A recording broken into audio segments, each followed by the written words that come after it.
the most foul moments from the Bible. There's a lot of them and we need to talk about it. Now you may ask, what is a foul moment? Well, it's anything that is downright disgusting, revolting, traumatizing, or just goofy. The Bible is written, the tiers are set, let's get right to it. Let's kick it off with an absolute banger cooked by God himself. God turns the Nile River into blood. This is extremely, extremely filthy. And not only is it so disgusting, but the entire country of Egypt's lifeline is running through the Nile River. We're talking about their drinking water, their food source with all the fish, and everything that they clean. This is their cleaning source as well, transportation. God pretty much cooked the entire country with the first curse, and he wasn't done. This is the worst curse by far, in my opinion. I mean, you could say that, taking out the firstborns, of course, that's like a direct loss. But this was a loss in many ways. The food source, the drinking water source, the cleaning source, and it just smells. I could only imagine the smell of everything that river rising up. It's absolutely disgusting. I mean, he cooked. God did cook with this one. This is extremely diabolical. And for that reason, we had to start off with a banger. This one is going into the diabolical tier. Back to back with the curses. Let's do another one. God floods Egypt with locusts. Man, this is also disgusting. If you don't know, a locust is pretty similar to a grasshopper. And he didn't throw down like 10 or 20. He threw down so much that you couldn't see the ground. This is horrific, man. I mean, imagine waking up, swarmed with locusts. Now, the proteins, it's unlimited protein. It is unlimited protein. That is one plus from it. You throw a little bit. I don't think they had Chick-fil-A sauce back then. But if you had a little Chick-fil-A sauce, throw it on the locust, throw it on the grill. Not horrible, man, honestly. But assuming they didn't use it for protein, assuming they weren't, eating them in mass quantities, this is tragic, brother. You can't wake up. You can't even get sleep. Imagine the sounds at night. One grasshopper at night keeps you up throughout the whole evening. Now imagine 1,000 in your house. And not only that, they're eating everything. They're actually just devouring your house. They're devouring everything. This is an absolute tragedy. I really did want to pick some of the worst curses given to Egypt, and I think these two are at least top 3 in my opinion. So this one is not as bad as flooding the Nile River with blood. That is just straight. That's as bad as it gets in my opinion. But the locusts are going to go in the horrific tier. This foul moment was actually caused by a prophet. Surprisingly, this is when Elisha spawned in 2 bears and they took out 42 children. Here's my thing with this one. Why would you make fun of a prophet? Let me give you some context. The kids were making fun of Prophet Elijah because he was bald. Why would you ever do that? Do you know the power this man has with God on his side? I mean, them kids deserved it. In a sense, honestly. They knew who they were messing with, and they continued to do it. And also, too, when you don't have a lot of hair, this is something you can't control. I don't want to hear it from you guys in the comment section. This is something that you can't control, especially when you're straight up bald. Disrespectful, extremely disrespectful. And he can't control it. He's a prophet. This is horrible. Now, was it out of pocket? I would say so. I also, too, I want you guys in the comments to tell me if there's more to this story that I'm not understanding. I am a newer Christian for about 2 years here. I love the Bible. I love getting these stories. This is so cool to me. But I don't have as much understanding and knowledge and wisdom as some of you guys watching. So I'd love if you commented and told me more. Yes, this was out of pocket, in my opinion. But you knew who you were messing with, and yeah, at the end of the day, Elisha, he wasn't necessarily in the wrong fully, in my opinion. So this one, Elijah spawning in 2 bears to take out 42 children for making fun of his male pattern baldness, that is understandable. This one hurts to speak of, I'm not going to lie, the Levite's concubine. So if you're, under the age of 18 and you're viewing this, I just want you to know that this is PG. This is the PG version. For all my fellas in their 20s, keep moving. So this lady was used in a fashion by some men throughout the evening, and then she was handled in an approach that Jeffrey Dahmer would with some people without the consumption. That's really all I can say. I need you to look it up on your own if you want to find out more. There's not really much to say of this. When you get to the Old Testament, you see some ridiculous things like this. We're going to talk about, it's a lot of Old Testament in this video. And there's a reason God sent the flood, man. This is downright ridiculous, downright diabolical, downright foul. And you know what? I actually got a message the other day that he might send the flood again. You know, I saw a couple of furries with their cat ears, you know, showing extreme PDA as I was walking past them. He might send it again. I'm just letting y'all know Jesus may come back sooner than you think. Be ready. But all jokes aside, yes, this is really hard to talk about. This is one of the darkest stories in the Old Testament. And there's not really much to expand on, and I can't because YouTube would not enjoy that. So we're going to put this event in diabolical. Sweet home Alabama. I know you heard that. I've been working on my vocals. People at church look at me weird. They might be jealous. Yes, we're talking about Lot's daughters when they got him drunk and successfully completed some actions with him. Now, this is horrible. This is horrific. Worst Daughters of the Year award.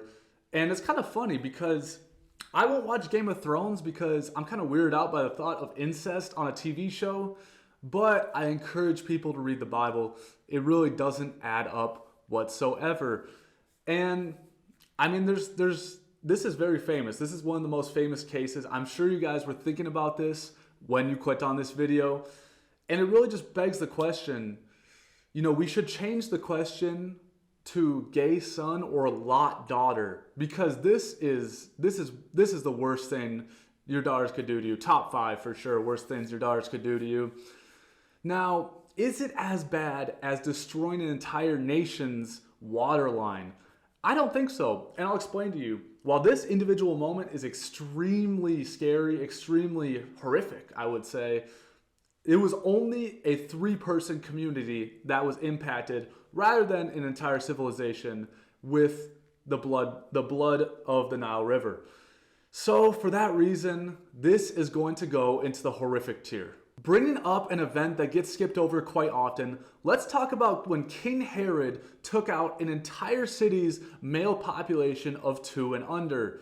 Yes, this is when Jesus was born, and King Herod was not really down with it, you know. So in the small town of Bethlehem, King Herod said, okay, 2 and under, male babies, gone. Yeah, this is very scary. I mean, here's the thing. When they were talking about the Messiah, when they were talking about the all-powerful Messiah that was going to come in and fulfill all of the prophecies, it was scary to him. He was a little jealous. King Herod was not feeling Jesus Christ, to say it very, very briefly. But it's all good because God got him back in the end, and his death was quite painful. Once again, YouTube, you got to look it up. I can't say this on YouTube, but yes, this was evil, man. You know, the babies, come on. You know, the woman and children, usually off limits, but not when it comes to Jesus. Jesus makes people do crazy things. And yes, we're going to put this in the revolting tier. And the reason we're putting the revolting tier and not higher, I understand that there was an extremely high amount of deaths for this, and they were babies. But with this one, at least there's some sort of understanding behind King Herod's mindset on it. Is it justified? Absolutely not. But there is an understanding on his mindset. So we're going to put it in the revolting tier. Let's take it back to Genesis and talk about the Nephilim. This is when the fallen angels came down, saw a human woman, and they created half angel, half human children. This was a very scary event, and yes, this did actually trigger the flood itself. Imagine an event so bad that God had to look down and say, yeah, the earth is pretty horrible right now, but like one last thing, oh, Nephilim, open the gates. That's pretty much what happened. And back then, there was only a couple sports you could play, right? I mean, you know, we probably had fighting, we probably had running. That's it. That's really it. Imagine you're in the cage. You're in the cage with someone. You don't know they're a Nephilim. You come in, you're about to hit them with a nice little cross. They didn't expect it. And they just fly up and RKO you. That's pretty much what it was. These were overpowered human angels, and it just kind of ruined humanity as a whole. We had to have a whole restart. It was so bad. But we also know, too, that the earth was in a pretty horrible position before many Nephilim were roaming the earth. And yeah, so that for that reason, is it as nasty and disgusting as ruining the Nile River, turning it with blood? I wouldn't say so. I wouldn't say so personally, but I could understand if you have that case. We're going to throw the Nephilim in the horrific tier. This is King David's biggest mistake. Let's talk about when he had an affair with Bathsheba. So to give a quick summary of what went down, he saw Bathsheba having a bath, and he went, had the affair, and then he asked, oh, who's your husband? Who's this lady's husband? Oh, Uriah? Oh, Uriah, let's treat you like an 18-year-old that just got out of high school with the U.S. Army. Put you on the front lines. You probably have a loving family at home. It's all good. Put you on the front lines, and let's see what you do. And what do you know? He didn't make it. This is evil, man. This is downright evil. And David had an issue with this, and Solomon just took it to another level, his son. He had like 700, was it 700 women in one building? And they were like from the foreign countries. It was the foreign baddies that he just couldn't get away from. Lust is powerful, boys. We need to stay focused. Anyways, yes, this is horrible. This is diabolical. I really say that this is just evil in itself. Yes, it didn't impact as many people, but this is just letting sin control your body at the finest. This is saying, oh, devil, control me. Yeah, and for that reason, we're going to have to throw this in the horrific tier. Talk about a disgusting way to go out. You can't run Jezebel. Let's talk about what Jezebel did and how she went out. Yes, Jezebel was a queen of Israel. She did some very horrible things. Worship Baal. They always went to that golden calf. Horrible queen. Did horrible things to her people. And the way she went out was truly nasty. Once again, you guys got to read this in the Bible for your own sake, just to get all the details. But she was thrown out of a window, out of a building, trampled by horses, and then consumed by wild dogs. Yes, this is a very disgusting way to go out. But I want you all to know, boys, this is not only how we treated Jezebel thousands of years ago, this is how we should treat Jezebel today. And when I say Jezebel, I'm talking about, the spirit of an evil woman, talking about lust mostly. Let's treat Jezebel like this today as well, boys. But this was great. I mean, this was a great moment in the Old Testament. All the horrible things she did, what she represented, and she pretty much drove Israel into the ground. So for this one, I think we're all in the right here. I think this is all good. Yes, it's disgusting, but it's completely justified. For that reason, this one's going into understandable.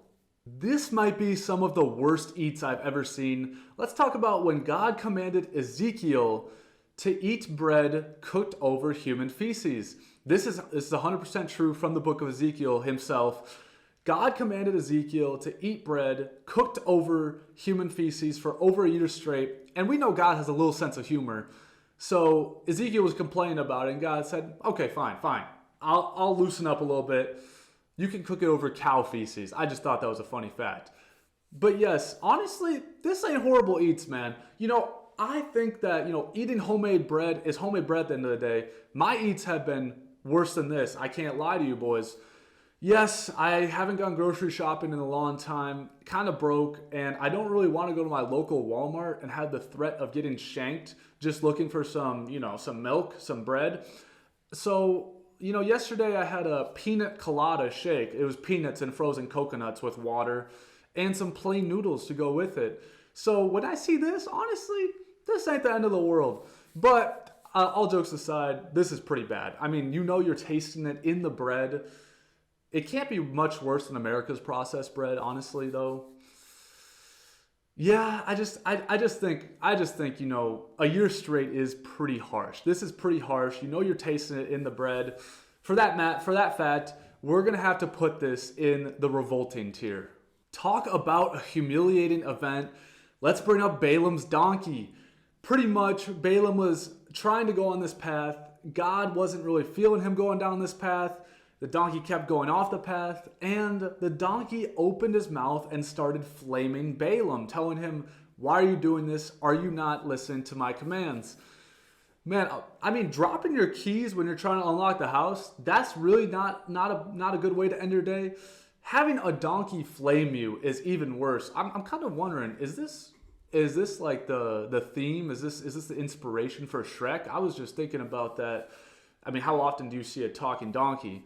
I mean, someone did, Balaam did, but anyways, yeah, this one's just funny more than anything. I wouldn't say it's as bad as, eating bread cooked over feces for a year. That's bad eats. This is more just kind of goofy, and I mean, this is something you're never gonna forget. This is something that's gonna hold close to your heart. Getting insulted by one of the ugliest animals in the animal kingdom. We're just gonna say this is a yikes.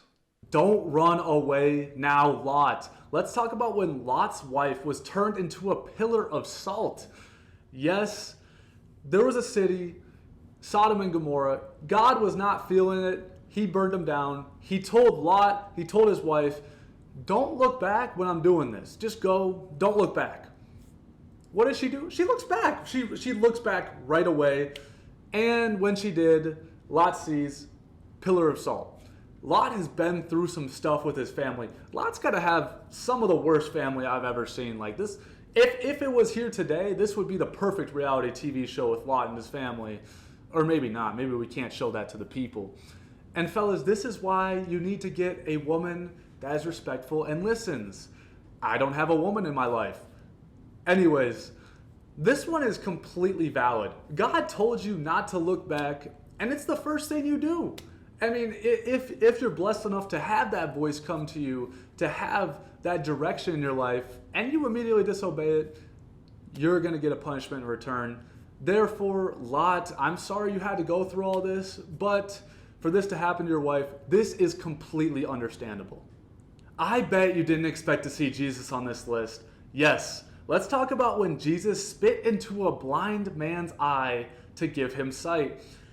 This is what we were talking about before.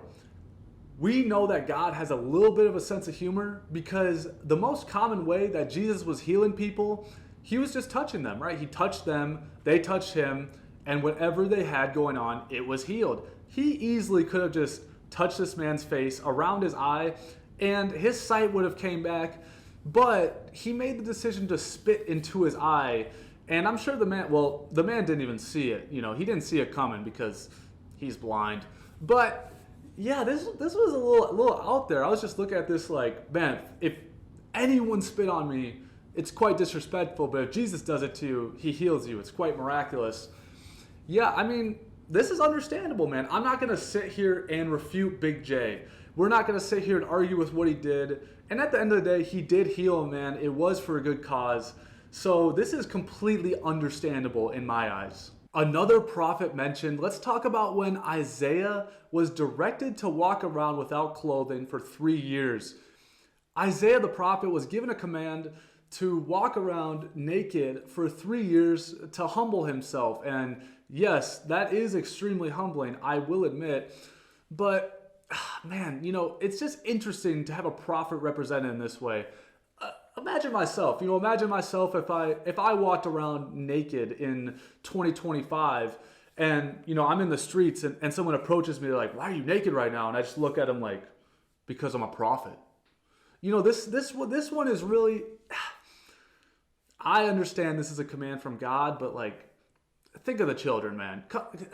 Come on, the little kids see the big prophet walking around, with his genitalia out. This is not the best look, to be honest. And it's once again, this is one of the horrific things that are kind of hard to look at, but it is commanded by God. So therefore, you do have to bring it down a little bit. And for that reason, even though this is a bad look for Isaiah, it did humble him. It was part of God's plan, and it was directed by God. So this is only going to go into the yikes tier. Another diabolical moment from the book of Samuel, Amnon and Tamar. Yeah, this is bad, man. This is really bad. I mean, long story short, Amnon and Tamar were half brother, half sister.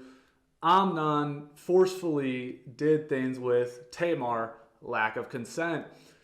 This is, Book of Samuel. I think 3 or 4 of these events were from the Book of Samuel alone, 1st and 2nd Samuel, of course. So if you want to see some messed up stuff, some Game of Thrones type events, just go to the Book of Samuel. Yeah, this is bad, and I'll tell you why this is diabolical over what happened to Lot and his daughters. There is the incestual piece involved, and there's the forceful, sober lack of consent. This is another Sweet Home Alabama moment. Sweet Home Alabama. Hey, any of my viewers, I know they got great barbecue. Fly me out. Fly me out. Give me some barbecue. Just saying. Yeah, this is straight diabolical. This is another one of those moments where you can kind of joke around, make fun, but there's really not much to talk about, man. This is horrific, and we're actually going to put this above what happened with Lot, even though it's a similar situation. This is going into the diabolical tier. God bless you all. Thank you for supporting me. Stick around to watch some of my other videos, and my email is in the description.